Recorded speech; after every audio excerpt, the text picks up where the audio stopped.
4 दिसंबर 2024 को एक पीआईएल दाखिल किया था। उसमें माननीय चीफ जस्टिस संजीव खन्ना जी ने ऑर्डर भी दिया था। तो हम पेंडिंग मैटर के साथ में पिनाक मोहंती के साथ में 2 आईए फाइल हमने किया।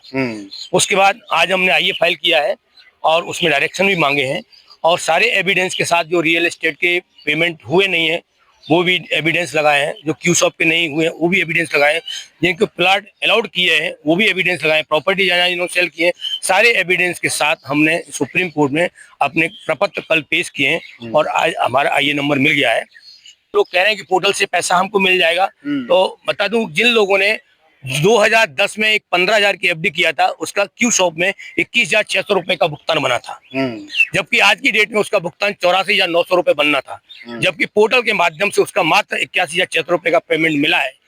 तो 21,600 84,000 में माइनस आप कर लीजिएगा तो उसको क्या मिला। 18 सेवी का जो पोर्टल था वो 18 जुलाई 2018 को क्लोज कर दिया। अब रियल एस्टेट के जितने पेपर है वो जा नहीं रहे, क्यू शॉप के पेपर कहीं जा नहीं रहे और क्रेडिट कोऑपरेटिव सोसाइटी में जो कन्वर्जन किया है वो सारी ब्रांचें बंद हो गई हैं, पोर्टल पे अपलोड नहीं हो रही हैं और जो 2023 के बाद जो पैसा जिन्होंने जमा किया है या मिच्योरिटी है वो ले नहीं रहा है। MIS यानी देखा जाए तो पूरा फ्रॉड है। सतीश चतुर्वेदी जी हैं जो मध्य प्रदेश से हैं और लगातार ये आंदोलन से जुड़े हुए हैं, आवाज अपनी बुलंद करते रहते हैं। क्या कहेंगे आज जो आप लोग आए हैं? धन्यवाद आपको। संयुक्त ऑल इंडिया जन आंदोलन संघर्ष न्याय मोर्चा आज सुप्रीम कोर्ट आया है।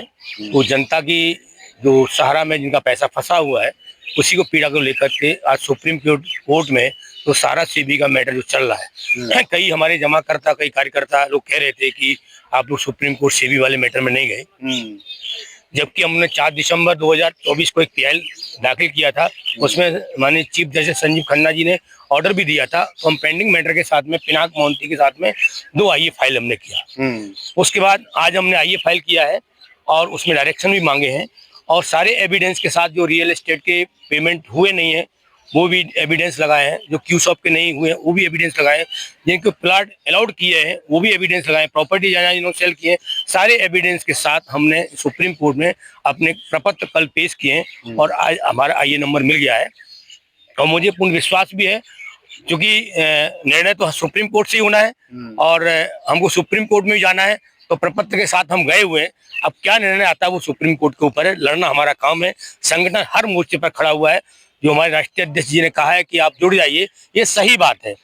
एक छोटा मैं उदाहरण दे दूं, जो लोग कह रहे हैं कि पोर्टल से पैसा हमको मिल जाएगा, तो बता दूं जिन लोगों ने 2010 में एक 15,000 की एफडी किया था उसका क्यू शॉप में 21,600 रुपए का भुगतान बना था, जबकि आज की डेट में उसका भुगतान 84,900 रुपए बनना था, जबकि पोर्टल के माध्यम से उसका मात्र 81,600 रुपए का पेमेंट मिला है। तो 21,600 84,000 में माइनस आप कर लीजिएगा तो उसको क्या मिला। हो सकता है कि अगर 1,000 2,000 4,000 रुपए किसी संगठन के माध्यम से अगर लड़के सुप्रीम कोर्ट में अगर पहुंच जाते तो संभव ब्याज से पैसा मिल जाता, और वो भी जो कन्वर्ट नहीं हो पाया जिनका उनको तो मिला ही वो तो शमशान घाट नहीं, वो न शमशान घाट के रहे न दिख रहे, वो तो रास्ते में पड़े हुए, क्योंकि सारा सेवी का जो पोर्टल था वो 18 जुलाई 2018 को क्लोज कर दिया। अब रियल एस्टेट के जितने पेपर है वो जा नहीं रहे, क्यू शॉप के पेपर कहीं जा नहीं रहे और क्रेडिट कोऑपरेटिव सोसाइटी में जो कन्वर्जन किया है वो सारी ब्रांचें बंद हो गई हैं, पोर्टल पे अपलोड नहीं हो रही हैं और जो 2023 के बाद जो पैसा जिन्होंने जमा किया है या मिच्योरिटी है वो ले नहीं रहा है। MIS यानी देखा जाए तो पूरा फ्रॉड है। माननीय जिनको गृह मंत्री अमित शाह जी है, जिन्होंने इनके पास सहकारिता मंत्रालय आया है, जिन्होंने 28 मार्च को उत्तराखंड से अपने भाषण में कहा था कि 10 करोड़ इन्वेस्टर सारा के जो है पाई का हिसाब करेंगे, आप हमको अपने दावा पेश करें। लोगों ने दावा पेश किया, 45 दिन निकल गए, 9 महीने निकल गए, 9 महीने बच्चा पैदा हो जाता है लेकिन उसका पैसा नहीं मिला और न मिलने वाला है, क्योंकि उसका कारण है कि 5,000 करोड़ 30 महीने में बटा है, और जो 5,000 करोड़ रुपए दूसरा मिला है वो 18 महीने में बटेगा और फिर बचा कितना 17,000 रुपए ने जमा किया है। यूपी चुनाव तक बढ़ जाएगा। नहीं, यूपी चुनाव नहीं, लोकसभा 2029 का लोकसभा चुनाव हो जाएगा कि 31 दिसंबर 2026 में 5,000 खत्म, बचा 17,000, 5,000 दे देंगे, उत्तर प्रदेश हो जाएगा, लोकसभा आ जाएगा, 2029 का हो जाएगा। फिर 17,000 करोड़ का जो ब्याज बनेगा वो 2034 तक चला जाएगा, जब तक राम नाम सत्य हो जाएगा, पैसा लेने वाले ले नहीं पाएंगे। अगर सुप्रीम कोर्ट के सामने खड़े नहीं हुए, अपने दावा पेश नहीं किए, मजबूती के साथ तुच्छ पैसा खर्च नहीं कर पाए तो पैसा आपका डूब जाएगा, मिलने वाला नहीं है। अच्छा, जो सुप्रीम कोर्ट है वो गरीबों की भी सुनती है और उम्मीद रहता है हर एक छोटे से छोटे आदमी को कि हमें यहाँ से न्याय मिलेगा। तो क्या लगता है कि जो सहारा अदानी वाला मामला है, क्या गरीबों को भी ध्यान में रख के फैसला आएगा या आंख बंद करके? देखिए सर, बताएं, अगर सुप्रीम कोर्ट गरीबों की सुनती होती, जो भी जज महोदय बैठे हुए हैं, क्या उनको मीडिया से मालूम पता नहीं लगता? पूरे देश को मालूम है कि 10 करोड़ इन्वेस्टर हैं, 3 लाख करोड़ की डिपॉजिट राशि है, डूब गई है। वो छोटे छोटे इन्वेस्टर हैं, मोची हैं, सब्जी बेचने वाले हैं, ठेले लगाने वाले हैं, सफाई कर्मचारी है, यानी इनका छोटा छोटा पैसा लगा है। और उनको आज 2010 से लेकर के 2025 में आकर के 10,000 की वैल्यूएशन उसकी 30,000 हो रही है, उसको 10,000 नहीं मिल रहा पैसा, वो भी 10,000 नहीं मिल रहा है। क्या कह रहा है पोर्टल कि आप पैसा लाए कहां से? वो आप बैंक स्टेटमेंट दें, इनकम टैक्स का रिटर्न फाइल दें, वो कहां से दे पाएगा? कैसे देगा? और जबकि सारा सीआरसी पोर्टल में जो पैसा आया 5,000 करोड़ रुपए, 400 करोड़ का जो इंटरेस्ट बना, वो इंटरेस्ट तो आपके पास रहा, निवेशक को तो इंटरेस्ट आपने दिया नहीं, उन्हें देने वाले हो आप। और आप क्या फर्जी बता रहे हो कि 99% दावे को निरस्त कर दिया, आपका आधार कार्ड मैच नहीं कर रहा है, आप सोसाइटी के मेंबर नहीं है, आपका नाम सरनेम सही नहीं है। तो ये आधार कार्ड किसका है? भारत सरकार का। पैन कार्ड किसका है? भारत सरकार का। पोर्टल किसका है? भारत सरकार का। और ओटीपी जो दिया है मोबाइल पे, वो किसका है? भारत सरकार का। फिर इन्वेस्टर सही क्यों नहीं है? जेन्युइन इन्वेस्टर कौन होता है? यानी हमारे पॉकेट में, जेब में अगर पेन लगा तो वो मेरा पेन है ना, मेरे पास कागज है वो मेरा कागज है, मेरे मोबाइल है वो मेरा मोबाइल है। आप करोगे जेन्युइन, आपका मोबाइल नहीं है, तो कैसे आप कह सकते हो?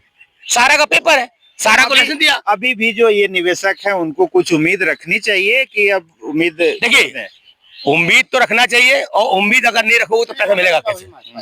लेकिन मैदान में आना पड़ेगा। जो दंगल होता है ना, जो लड़ेगा वही जीतेगा। स्वाभाविक बात है, ये तो हर इंसान समझता है।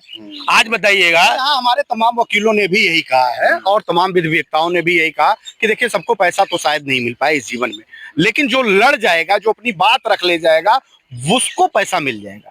वो कि ना तो कोर्ट इस बारे में मात्र 24,000 करोड़ पे कोर्ट अपना डंडा गाड़े खूंटा गाड़े बैठी है। वो 3 लाख करोड़ की कोई जिक्र और कोई बात करना चाहती नहीं है। 24,000 करोड़ रुपए सुप्रीम कोर्ट कैसे अपनी बात मनवा ले, कैसे कंटेम्प्ट में अपनी बात कहलवा ले, कंटेम्प्ट कैसे तुमने कर दिया था, ये बात तुम साबित जब तक नहीं कर दोगे और 24,000 करोड़ रुपए नहीं दोगे, तब तक हम तुमको बरी नहीं करेंगे। तुमको ऐसे 15 साल खींचा, 25 साल और खींचेंगे, पहले 24,000 करोड़ जमा करो।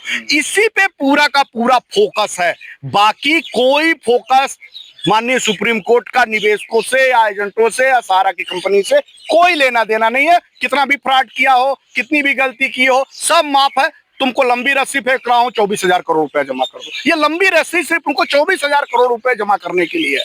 और यकीन मानिए, ये 24,000 करोड़ रुपए जैसे ही जमा होगा, उनकी लंबी रस्सी के सहारे से सहारा अपनी कारस्तानियों को छुपा करके निकल जाएगा और देश के निवेशकों के हिस्से में, आंदोलनकारियों के हिस्से में, सहारा के एजेंटों के हिस्से में कुछ भी नहीं आएगा। मैं जो बता रहा हूँ वो साफ फैक्ट बात कर रहा हूँ। तो अब निवेशकों का जो सहारा है वो किसके सहारे चले? देखिए, निवेशकों को सहारा सुप्रीम कोर्ट है, इसके अलावा कोई सहारा नहीं है। कंज्यूमर कोर्ट के ऑर्डर पड़े कुछ होने वाला नहीं है, सेशन कोर्ट के ऑर्डर पड़े कुछ होने वाला नहीं है, हाई कोर्ट के कितने ऑर्डर पड़े कुछ होने वाला नहीं है। सारा मुद्दा आ गया सुप्रीम कोर्ट में। अब सुप्रीम कोर्ट में आपका पैसा लेने के लिए आपको दावा करने के लिए कागज देना पड़ेगा ना। अगर आप दावा नहीं करते हो, दावा नहीं देते तो पैसा लोग कैसे? अडानी को मान ले प्रॉपर्टी बिच भी गई, सारा तो भी जीत जाएगा। कैसे जीत जाएगा?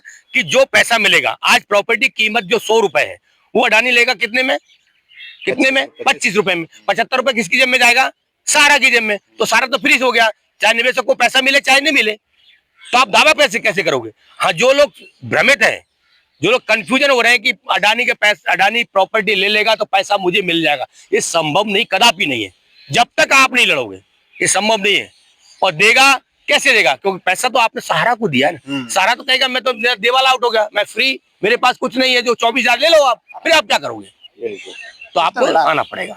चलिए, तो ये थे संयुक्त ऑल इंडिया संघर्ष न्याय मोर्चा के जो अधिकारीगण हैं, ये वहां से आए हैं, आज सुप्रीम कोर्ट में आइए दाखिल हुई है।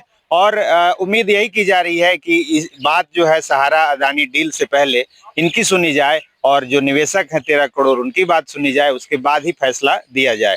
आगे जो भी अपडेट होगा हम बताते रहेंगे, बने रहिए नवजागरण लाइव।